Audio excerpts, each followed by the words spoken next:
I love the conversation that we get to have. I love where the conversation gets to go. We're talking about biohacking and how you get to change your reality, how you get to control and design it. And I think that's wonderful because I think we're doing that. I know I've been doing it much longer than I knew the word. I've been designing and redesigning and redesigning. Anyone else? And redesigning and come on, hold your hands up high if that's you. And redesigning and redesigning and redesigning, right? And looking at the blueprint called me and what works and what doesn't work and embracing what works and embracing what didn't work and accepting that some things will be for a season and that a season could be 3 months, 3 years, or 13 years, and then redesigning it, not only financially, spiritually, emotionally, and physically. And so today I want to address, how do you biohack the fear? And it's funny that I would be having this conversation because for so long, I wasn't afraid of my possibility of failing. I was afraid that it might work. Anybody else know what I'm talking about? Okay, I'm in the right room. Make sure I made a right where I should have made a right, up those heels. And so I just want to, for a moment, I want us to be okay talking about fear. Because when we talk about it, we can disseminate it, we can minimize it into the nothingness that it always was. But first, we have to be willing to step into it. And this conversation, when we talk about biohacking, changing our body, changing the way it operates for us, if that has not been my journey, OMG. But I also have to biohack my mindset around money. Anybody else? That's a good thing for right. And I have to also biohack my mindset around my worthiness of long-term love. Anybody about that? Oh, I'm so in the right room with all my brothers and sisters. And so many things. Biohack my conversation, my belief around me as a Black woman, being able to touch the world and touch people of other cultures from 38 different countries, that I'm worthy of that. Like constantly. And as you chip away, and no one change, no one transformation happens all at once. So it's not a 180-degree turn. It's not like you have this amazing breakthrough, the ceiling opens up, lights come down, and you hear the angels sing, "Oh, you are now changed." It just ain't happening like that. It's gonna be in small needlepoint moves. And my prayer for you is that in this time that we have together, that I help to create a small needlepoint move for you. And then if we choose to play together more and learn from each other more, then I can create another needlepoint move for you. But I know that today, my life is barely recognizable. Say barely recognizable. Barely recognizable. I like the way you put that B, barely recognizable. It's barely recognizable, one needlepoint move at a time. And so when I look at the conversation that shows up around fear, it's so powerful. Fear is the one thing that will keep you paralyzed. If you notice, whenever someone is frightening you, like you walk in a room and someone scares you, you go, and until you know you're okay, you don't breathe again. And then you go, oh, you scared the daylights out of me, right? Nothing starts moving until the fear has moved away, unless we have and we shift our relationship to fear. So I want to pose and I want to create the possibility of actually shifting our relationship to fear. Can we entertain that idea? Yes or yes? Yes. Okay, hold on. Let me tell you guys a little something about me. So I'm a dialogue kind of girl. I'm not here to entertain y'all, though I will be entertaining. I'm here for your breakthrough. I'm not here just to do you. I'm not here to just talk to you. I'm here for a conversation. So some of you know me. You know that I like yes, yes. And let me tell you why. When I'm in church and I say something they love, they say, amen, but we're not in church. When I'm with my girls and I say something that they like, they say, oh, you go, girl. But don't worry, I'm not going to do that to you. I know you're in the front row. I know you'd hang with me. But I won't do it to you. When I say something that resonates with you, I want you to say yes, yes. I want that second yes to be louder than the first yes. I want that second yes to make you have to sit up in your chair a little bit. Now, this isn't a shtick I do. This isn't just something I do to have the Lisa Nicholes brand. I'll tell you why I do it in a minute. But I want you to play full out. I want that second yes to cost you something. I want that first yes here. I want that second yes here. Let's try it on the count of 3. 1, 2, 3. Yes, yes. See, only A-Fest starts out like that. Oh, my God. When I'm like at Wells Fargo, oh, my God, or Prudential, or they're like, yes, yes. I'm like, dude, loosen your tie. Like, I said screaming. They're like, yes, yes. I'm like, no, no.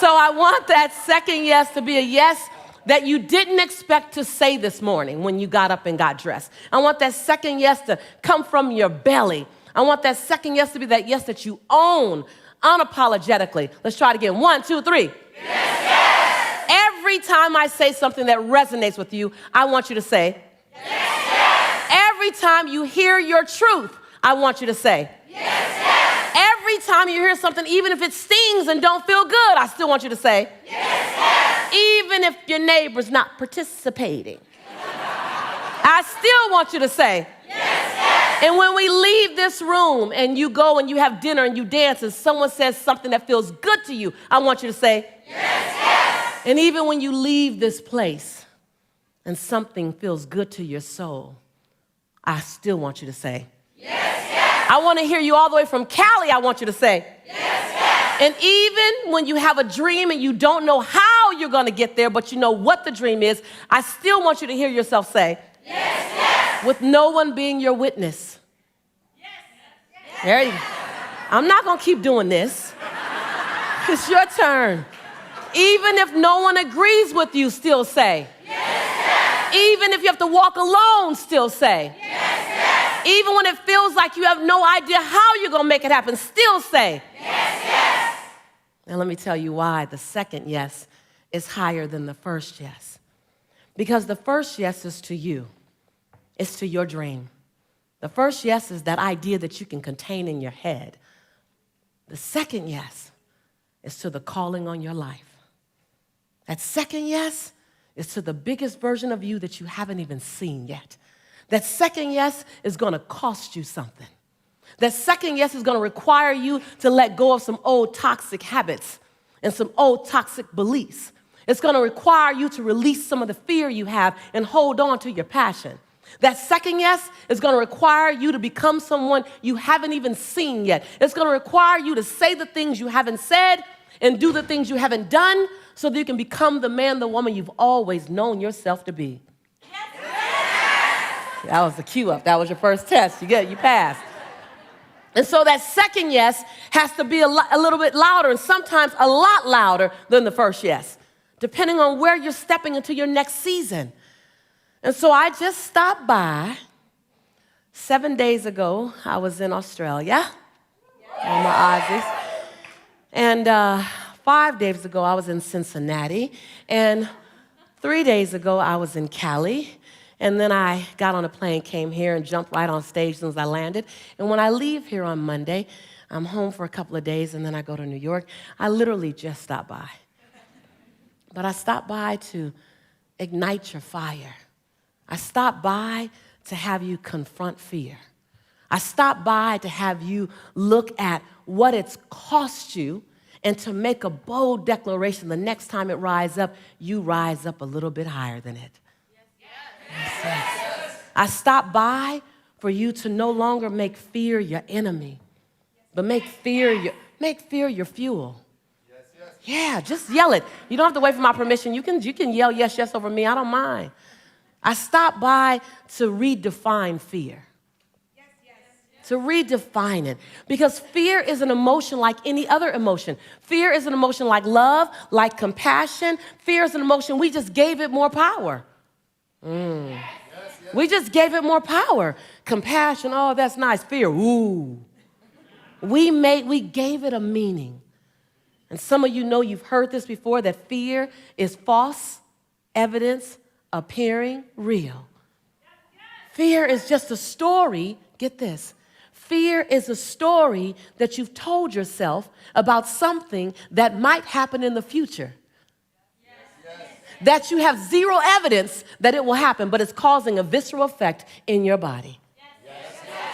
Now it's time to literally biohack the impact that fear has had on you. That fear no longer becomes your fortress, fear becomes your fuel. Fear is that thing that pushes you forward. Fear is the thing that reminds you, oh, I need to go get more information. Oh, fear will keep you up at night studying. Fear will take you to a coach or a mentor. Fear will cause you to eat a slice of humble pie. Fear is not your enemy. Fear is your friend. Fear reminds you that you have not arrived to the top of the mountain, that you are still climbing with the rest of us. Fear is your friend. What have you allowed it to do in your life? Some of you have allowed fear to have you stand on the edge of your greatness and look like you're about to jump into a game of double dutch. Okay, hold on. Keep turning, hold on. I'm about to jump in right now, hold on. I gotta wait till the kids graduate from high school. Come on, y'all, you gotta say yes when I say it. Hold on, I'm about to jump in. I'm about to jump into my greatness. I just gotta wait till I earn more money. Hold on. Come on, you guys. Hold on, I'm about to jump into my greatness. I have to lose a little weight. Hold on. That was just me? No, come on. I'm about to jump into my greatness. Hold on, I gotta wait till the right time. Like, and all of a sudden you see life is turning, going, hurry up, jump in. We want you to play with us. And you're going, hold on, I'm about to get it all together. And fear is that thing that has you constantly rocking back and forth. Yes? Yes? Well, I just came by to inspire you to jump. I came by. Fear is the willingness to hold concern, question, and doubt in one hand. But courage is the willingness to hold passion in the other. You're waiting to be without fear to jump in. And do you know it's the very fear that will make you so deliciously beautiful at what you're doing? Because you're going to study. You're going to stay up. I've walked the majority of my life with some form of fear inside of me. I've done the majority of the things I've done with some form of fear inside of me. See, when my son was 8 months old and I couldn't afford to put Pampers on him because I didn't have any money to buy Pampers, so I wrapped him in a towel for 2 days. I looked down at my son, riddled with fear, and I made a promise. Because before I would hold on to the fear, I was holding on to the passion. I said, Jelani, don't worry. Mommy will never be this broke again. And with a belly full of fear and a heart full of passion, I began to redesign the experience called Lisa Nicholes. Yes. So I just stopped by to ask, are you willing to redesign and to up-level the design, the experience called you? What would you do if you knew you couldn't fail? How big would you play if you knew that you can survive any heartbreak, any breakdown, any betrayal? What would you do if the things that you were afraid of you knew were absolutely nothing? They were all opportunities for you to get stronger in your faith, stronger in your resiliency. What would you do? Who would you love? How big would you play? Where would you leap? And the bigger question is, how would the world benefit differently?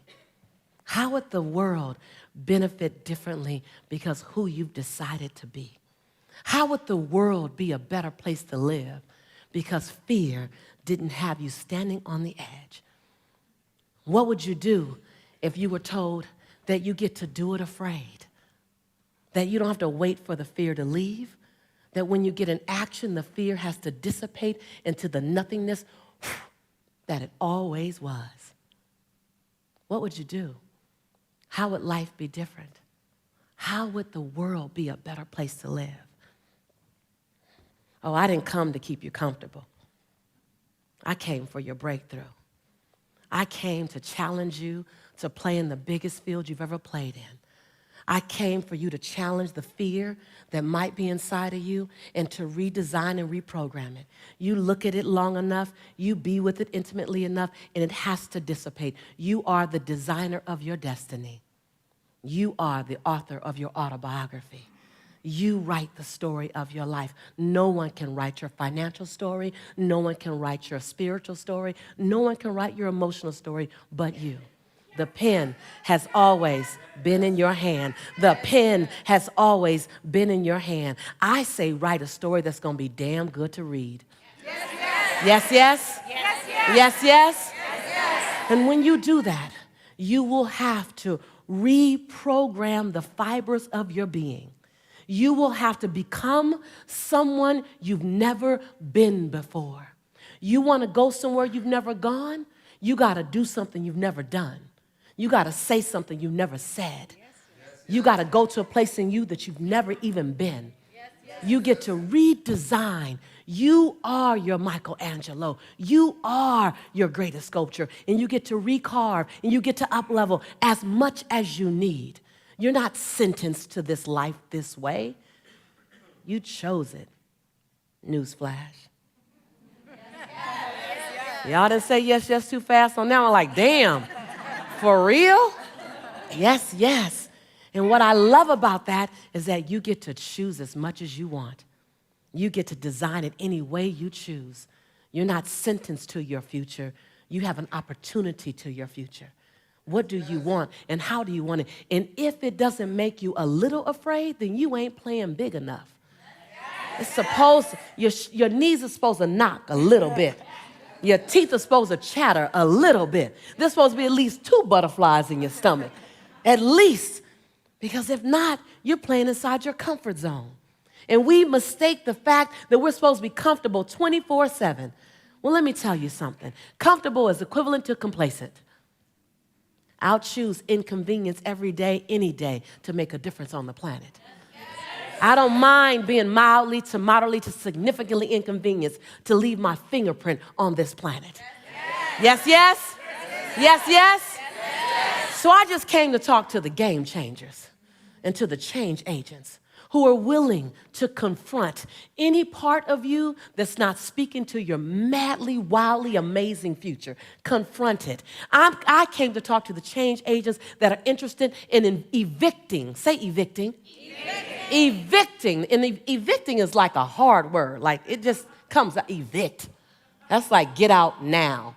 That's not like leave or escort away.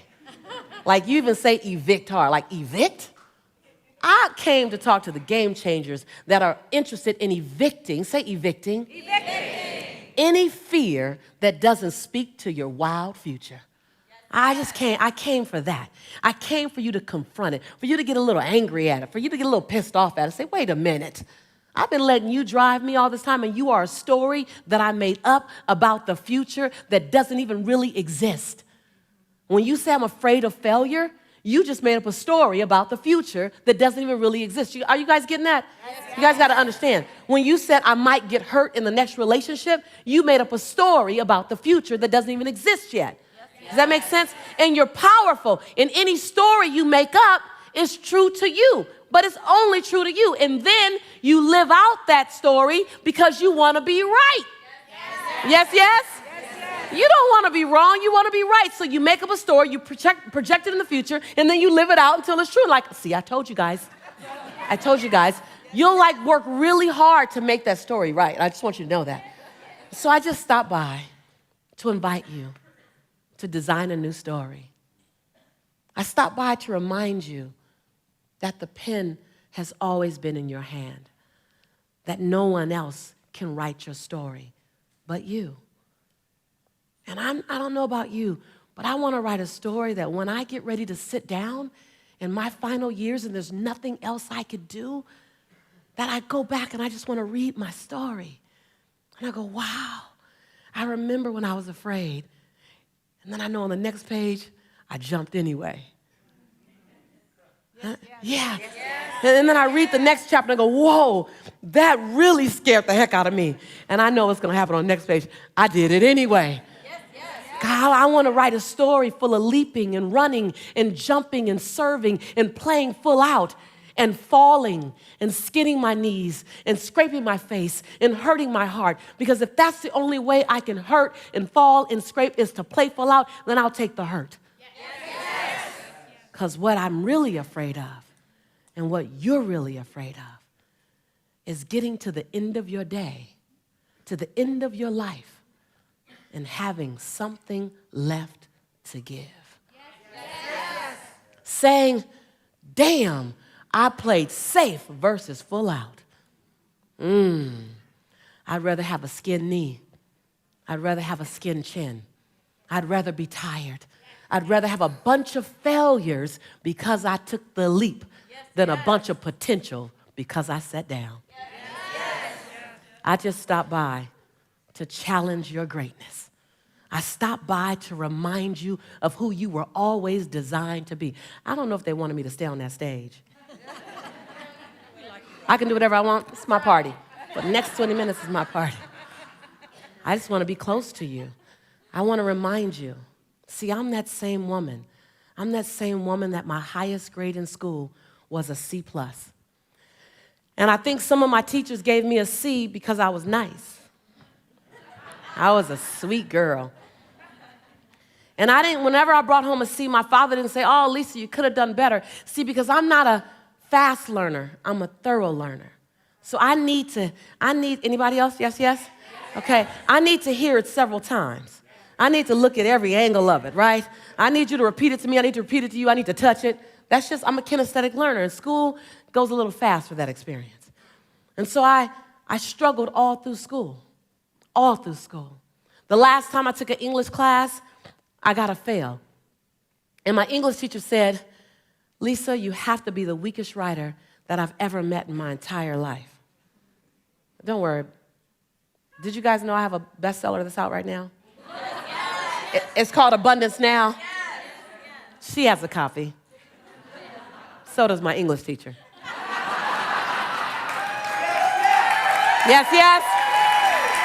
Yes.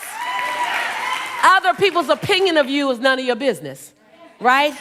And so I set inside my life. The last time I took a speech class was in my freshman year of college, which I don't want to mislead you. That was also my senior year of college. And my speech teacher said, Miss Nicholes, I recommend you get a desk job and you never speak in public. I said, okay. Yeah. Let me tell you something. Some of your fears come out of something someone said about you. Some of your best motivation came wrapped in sandpaper. Some of your best motivation didn't come wrapped in love and came with warm cookies and milk. It came wrapped in sandpaper. It came wrapped in thorns. It came wrapped in that divorce. It came wrapped in the loss of a loved one. It came wrapped in something that didn't work. Some of your best motivation that you needed, some of the best lessons that you need to learn came wrapped in sandpaper. Yes? Yes. Your job is to take the information, to take the lesson, and to take the opportunity and use it to fuel you, not make you afraid. Yes. I look at my life, and for 18 years, I wouldn't touch a microphone. I wouldn't do anything near speaking. As much as I love speaking, I was afraid. Say afraid. I was afraid of being judged. Anybody there? Come on, one hand up. If you're really afraid of being judged, 2 hands up. Some of you need to do 2 hands up and stand up. Come on, you know. If that's that thing that drives you, I appreciate it. Thank you, I appreciate it. I was afraid of being judged. And this conversation today is about confronting your fear. Confronting your fear. And I remember for years I wouldn't speak. People would say, God, you should be a speaker. I said, no. My teacher told me. My teacher said I shouldn't speak in public. And he's a speech teacher. He knows better. And so I got a job in accounting. Because that was far from numbers. Far from people, close to numbers. I was kind of far from the numbers. And today I do revenue streams and things very well. But back then, debits and credits, I could care less. I was in accounting for 7 years. Anybody in accounting here? Pray for you. I was horrible at it. I was in collections. I want to be liked too much to be in collections. Like, my ultimate goal is that people love me. So I'm in collections. I'm calling people, telling them they have to pay. They're telling me that they can't pay. My child is in college, I can't pay. And I go, oh, okay. Well, you know what? Since you can't pay, and I know you can't pay because I believe that story is a good story, I'm going to do you a favor. I'm not only going to zero your balance out, I'm going to take you off the list. So my supervisor calls me into the office, and she said, Lisa, what do you want to be when you grow up? I was about 23. I said, I thought it was a test of my commitment to the company. I said, I want to be the best accounts receivable manager ever. And I swear I saw her cringe. And she said, I don't know. She says, I give you a list of 120 people to call, and when I get it back, there's like 89. I don't know what's happening. I said, oh, don't worry, I'm doing you a favor. I'm taking off everyone who can't pay. She says, people are asking for you when they call. I said, I aim to please. Yes, yes? She said, this is a collection company. They shouldn't be asking for you. She said, I have to release you to find your dream. I said, release me to find my dream. Do I clock in tomorrow and look for it here? She said, no. And so I got fired. 22 years later, I walk out on stage in front of 3,300 women. And this woman, when my sizzle reel was playing with me on Oprah, Larry King, this woman's in the front row, and she's crying. And all while I'm speaking, she's crying. And I go, you know, I can bring up a few tears, but I'm like, haven't even gotten started yet. She's crying. I don't know. So then afterwards, I'm signing autographs, about 280 people in line. I'm signing autographs, and she's crying the entire time. And after about 70 autographs, I go over to her and I said, excuse me, ma'am, you've been crying for like 2.5 hours. Why are you crying? She said, because 22 years ago, I released you to find your dream, and you found it. That was the same woman who fired me. Yes, yes? So that very thing. So look fear in the face, and then stand on the edge. Hold fear. Don't wait for the fear to leave you. Hold fear in one hand and passion in the other, and leap. Leap. Because only one of three things are going to happen. One, you're going to fly. Two, you're going to fall and hit something soft. Or three, you'll fall and hit something hard and need a Band-Aid. Either way, you've been built to last. Either way, you'll get up and do it again. Either way, you'll play full out. Yes, yes? Either way, you'll show up. Yes, yes? Either way, we'll get the best version of you. Yes, yes? Either way, it's your time right now. You assume you have forever. I'm saying you need now. Yes, yes? I'm saying be radical enough. Be outrageous enough. Be unapologetic enough to hold fear in one hand and passion in the other and leap anyway. I'm asking you, are you willing for the sake, not just for you, but for the person who's sitting in that dark corner? And when you let your light shine and you pass by them, your light for a moment lightens up their corner, just enough for them to see themselves. Just enough for them to recognize I'm still in the game. And so I want to share this with you. When I was called to be on the Oprah show, I remember the night before. I was afraid because Oprah's team had come to interview me.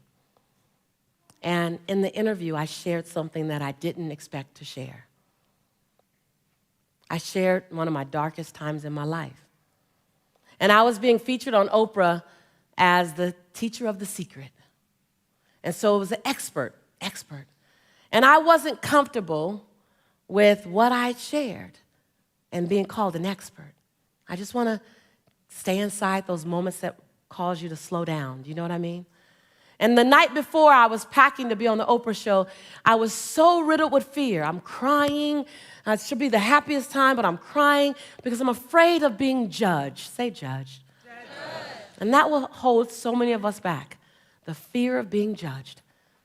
That will hold so many of us. That will cause you not to leap. When you become more concerned with other people's perception of you than you are of your own truth. Yes, yes.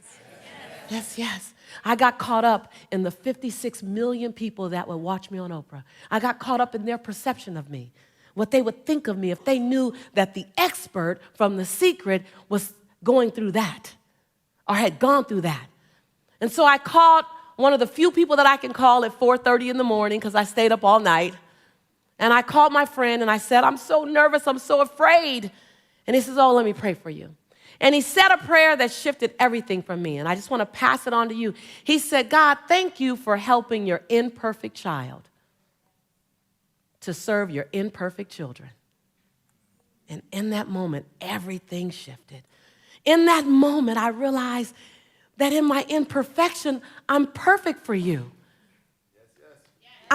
In my imperfection, I'm perfect for you. In climbing over my fears, in climbing over my discouragement, in climbing over my issues, in that, I'm perfect for you. And so there's not one thing you can be afraid of that doesn't make you perfect for us. Not one thing. Not one thing you can go through. Not one thing you can come through. Not one thing you can be on your way to that doesn't make you perfect. Say perfect. Perfect. Say perfect. Perfect. To do that thing that you've been designed to do, to say that thing you've been designed to say, to bring that experience that you've been called to bring. You are perfect. Say perfect. Perfect. In your imperfection. Say imperfection. Imperfection. When you become perfect, really, we no longer can relate to you. So are you willing to go to the edge and hold fear in one hand and passion in the other and leap? Are you willing? I just stopped by to disrupt any form of mediocrity. I stopped by to make it uncomfortable for you to live in complacency. I stopped by to remind you of your greatness. Please stand up. Put everything down, empty your hands. If you haven't noticed yet, I'm here to talk to your soul and your heart. I don't even know if you know how to take notes for this conversation. You're like, what do I write down? Well, you just feel this one. You can write on the next one. You just feel this one. This is a soul cellular level conversation. So I want you to stand up straight. I want you to own the conversation. I want you to repeat after me, but I want you to understand that these are not my words, these are your words. I was just asked to bring them to you so you can say them to yourself. I stand here, in my greatness. I own my light. I own my brilliance. I am bold. I am courageous. I'm perfect in my imperfection. This is my time. This is my time. I'm bright enough. I'm old enough. I'm young enough. I've experienced enough. I'm wise enough. I understand that I am enough. Breathe. Own it. Own it. Now repeat after me. I accept my fear. But my fear will be in the car with me. But it will not be in the driver's seat. Breathe it in. Breathe it in. Breathe it in. Breathe it in. Breathe it in. Just breathe it in and let it settle. This is not an experience that I'm entertaining you with. Own it at a cellular level.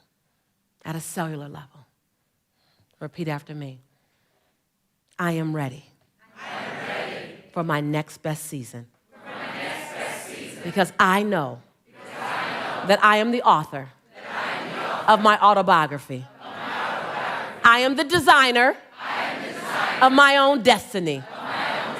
I am writing my life story. And I'm writing a life story that I'm going to love reading. And others will be inspired by. On one page, they'll read my fear. And on the next page, they'll know I did it anyway.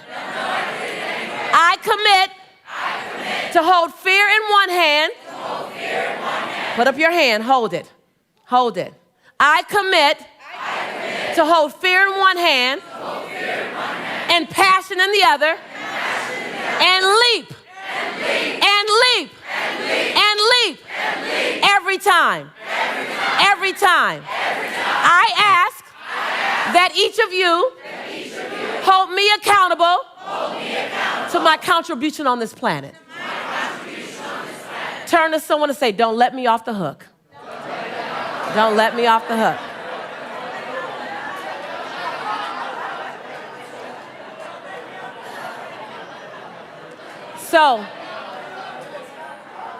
So in closing, stay standing.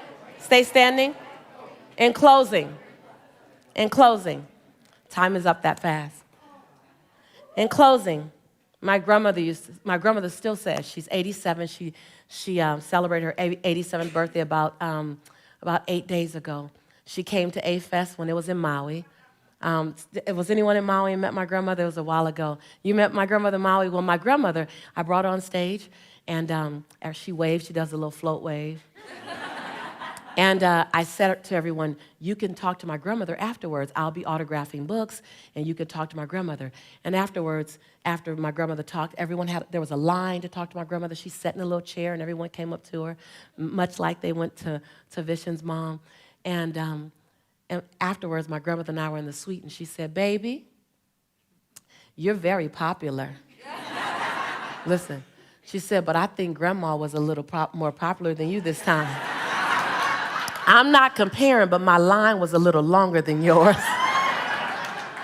My grandmother says that when you get her age, and I bought her this amazing rocking chair that she loves, she said, when you get my age, baby, you're supposed to sit in your favorite rocking chair and share the story of your life with your children and your grandchildren and the neighbors' children and anyone who wants to listen.